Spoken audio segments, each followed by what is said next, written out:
আছেন সেখান থেকে নিজেদের অস্তিত্ব নিয়ে চলে আসুন।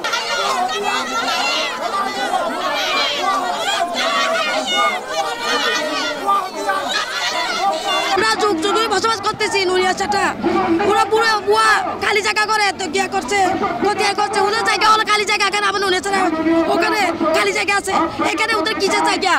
আমরা বললে একসাথে মরবো সবাই। আমরা প্রাণ দিতে রাজি আছি, রক্তপাত হয়ে যাবে, আমরা তো দখল ছাড়বো না। কোথায় যাবো আমরা? রোহিঙ্গা জায়গা পেলে আমরা কোথায় যাবো? আমরা যুগ হাজার বছর ধরে আপনার 70 গোষ্ঠী পর্যন্ত আমরা এখানে বসবাস করতেছি। হঠাৎ এই রমজান মাস আমাদেরকে বই দেখাচ্ছে, আমরা যাবো কোথায়?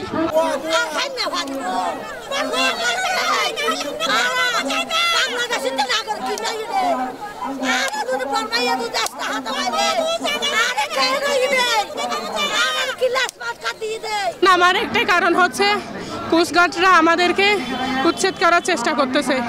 এরা অস্ত্র নিয়ে হামলা করার জন্য আমাদের এরা প্রস্তুত করে রয়ে গেছে। এইটা আমাদের অনেক 100-150 বছর আগে বসত বিটা এরা উচ্ছেদ করে দিতে চাইছে। এরা বুলবুয়া বলে বুলবুয়া এরা খতিয়ান করে নিছে, অবৈধভাবে এরা দখল করার চেষ্টা করতেছে। আমরা বেঁচে থাকতে আমাদের গায়ে 1 ফোঁটা রক্ত থাকা পর্যন্ত আমরা আমাদের জায়গা ছাড়বো না, হয় মরবো হয় বাঁচবো। আমরা চাই আমাদের জায়গা, আমরা চাই আমাদের জায়গাতে আমরাই থাকবো, এটা অন্যখানে নিক। সব সমস্যা কক্সবাজারের মানুষকে চতুর্দিকে ঘিরে রেখেছে। কক্সবাজারে রমজান মোবারককে সামনে রেখে আজকে আমাদের রাস্তাতে নেমে আজকে যে সংগ্রামে এখানে শুনতেছি কোস্টগার্ডরা উচ্ছেদ করার জন্য ওখানে স্কুল অবস্থান করতেছে। তো সারুল্লিকে যেখানে দেওয়া হয়েছে এখানে কোনো প্রকার আমরা প্রতিকার পাচ্ছি না, এবং অবৈধভাবে কোস্টগার্ডকে যে জায়গাটা বরাদ্দ দেওয়া হয়েছে, যে লিস্টটি দেওয়া হয়েছে, আমাদের দাবি একটাই, সেই লিস্ট বাতিল করা হোক, সেই খতিয়ান বাতিল করা হোক। আমাদের দাবি একটাই, তারা ঘাঁটি করতে চায়। তাদের ঘাঁটি করার পিছনে উদ্দেশ্যকে আমরা জানতে চাই।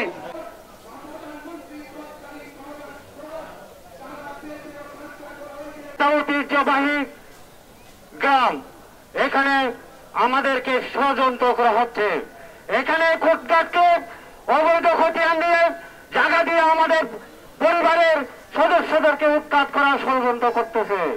আমি মাননীয় জেলা প্রশাসকের কাছে অনুরোধ করতেছি, আমি এলাকাবাসীর পক্ষ হয়ে আপনার কাছে অনুরোধ করতেছি, আপনি অতি সত্বর আমাদের এই অবৈধ খতিয়ান বাতিল করুন, না হয় আমরা বৃহত্তর নুরিয়াছাটাবাসী কক্সবাজার জেলাবাসীকে নিয়ে বৃহত্তর আন্দোলন গড়ে তুলব। আমরা যে জায়গা উচ্ছেদ করার জন্য চেষ্টা করছে তার প্রতিবাদ সভায় সম্মানিত সভাপতি, উপস্থিত নেতৃবৃন্দ, আসসালামু আলাইকুম রহমতুল্লাহ। মাননীয় জেলা প্রশাসককে আমি একটা কথা বলতে চাই, আমাদেরকে রোহিঙ্গা মনে করবেন না।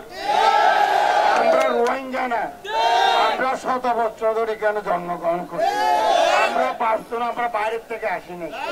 কোস্টগার্ডের জায়গা প্রতিটি সরকার স্বৈরাচার সরকারে 2010 সালে তাদেরকে জায়গাটা দিয়ে দিল, অথচ উত্তর দিকে অনেক জায়গা আছে ওইখানে তাদের দিতে পারে।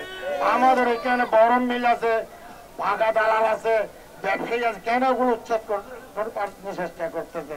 আপনি সরজমিনে তদন্ত করে বলেন, আর যদি আমার থেকে লাশ দরকার হয়, কত লাশ দরকার?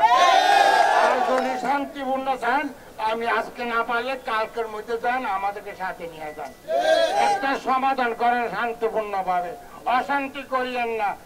এটা 1 নম্বর বাসী মনে করো, ওয়ার্ড মনে করবেন না। এখানে যেন কুতুবদিয়া বাসী না, এটা আমাদের বৃহত্তর সব ভদ্রলোকের বাস করে, ব্যবসায়ীরা বাস করে, শিক্ষকরা বাস করে, অবৈধের সাথে পুরা কক্সবাজি জড়িত আছে।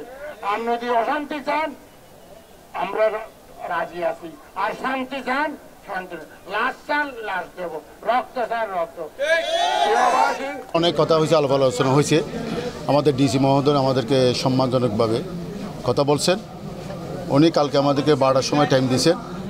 আমাদের সর্বোপরি আমাদের দীর্ঘ বসতবাড়ি এই জায়গার ও কেমনে হয়েছে, কী হয়েছে না হয়েছে, এগুলো আমাদের থেকে বিস্তারিত জেনেছেন, এবং আগামীকালকে কোস্টগার্ড কর্তৃককে ওরা ডাকবে, আমাদেরকে 12টার সময় একটা বসার আমন্ত্রণ দিয়েছেন।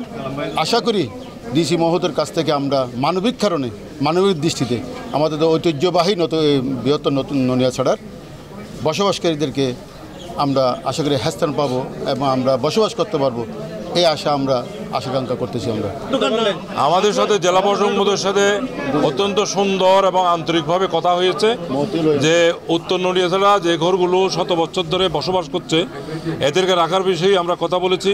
মিথ্যা তথ্য দিয়ে এখন কোস্টগার্ড খতিয়ান করেছে, আমরা বলেছি খতিয়ান বাতিল করতে হবে, আমাদের এই বসতি এখানে থাকতে হবে, এই কথা আমরা বলেছি।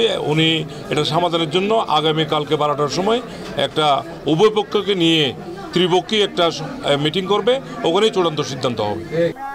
ইতিমধ্যে জেলা প্রশাসক স্যারের সাথে কথা বলেছি, আপনাদের মানে মধ্য থেকে আমরা 8-10 জন প্রতিনিধির মাধ্যমে আমরা ডিসি স্যারের সাথে কথা বলবো যে আপনারা, কারণ আসলে কি যে কোনো সমস্যা আমরা কিন্তু আলাপ আলোচনার মাধ্যমে সমাধান করতে পারবো। সমস্যা আসবে এবং সমস্যা সমাধানের একটা পথও থাকবে। এমন কোনো সমস্যা নাই, মৃত্যু ব্যতীত এমন কোনো সমস্যা নাই যেটা আসলে সমাধানযোগ্য না। হ্যাঁ, আর আমি আপনাদের কক্সবাজারবাসী যারা আছেন সকলের প্রতি আমি আন্তরিকভাবে কৃতজ্ঞতা জানাই, এই কারণে যে ইতিমধ্যেও আমাদের দেখা গেছে যে অনেক ধরনের সমস্যা হয়েছে এবং আপনাদের মাধ্যমে আলাপ আলোচনার মাধ্যমে সবকিছু সুষ্ঠুভাবে সম্পন্ন হয়েছে। তো আপনাদের কাছে আমার বিনীত অনুরোধ, কক্সবাজার যে শান্তিপূর্ণ একটি এলাকা, আমাদের পর্যটন এলাকা, আমরা যে সম্প্রীতি এবং সহমর্মিতার পরিচয় ইতিমধ্যে দিয়ে এসেছি এবং সেটা অব্যাহত রাখবো এবং আমরা শান্তিপূর্ণ আলোচনার মাধ্যমে এটা একটি সুষ্ঠু সুন্দর সমাধানের দিকে যাব। আর আরেকটা বিনীত অনুরোধ, এটা আমাদের পবিত্র রমজান মাস, এখন সংযমের মাস এবং এখন মানে বিকাল বেলার সময়টা যেটা, এটা আমাদের প্রত্যেকটা রোজাদার বা যারা আছেন সারাদিন সিয়াম পালন করেছেন তারা হয়তো এখন ঘর ফেরতের পথে আছেন। তো আমার সকল ভাই এবং আমার সকলের কাছে বিনীত নিবেদন আপনারা একটু কষ্ট করে চলাচলের পথটা উন্মুক্ত করে দেন। আমরা প্রতিনিধি সহ যাচ্ছি, দরকার হলে আপনারা ডিসি অফিসের এখানে আসেন, অবস্থান করেন। আমার রোজাদার ভাই যারা আছেন তাদেরকে একটু বাড়ি ফেরার পথ করে দেন, এটা আমার একান্তই অনুরোধ।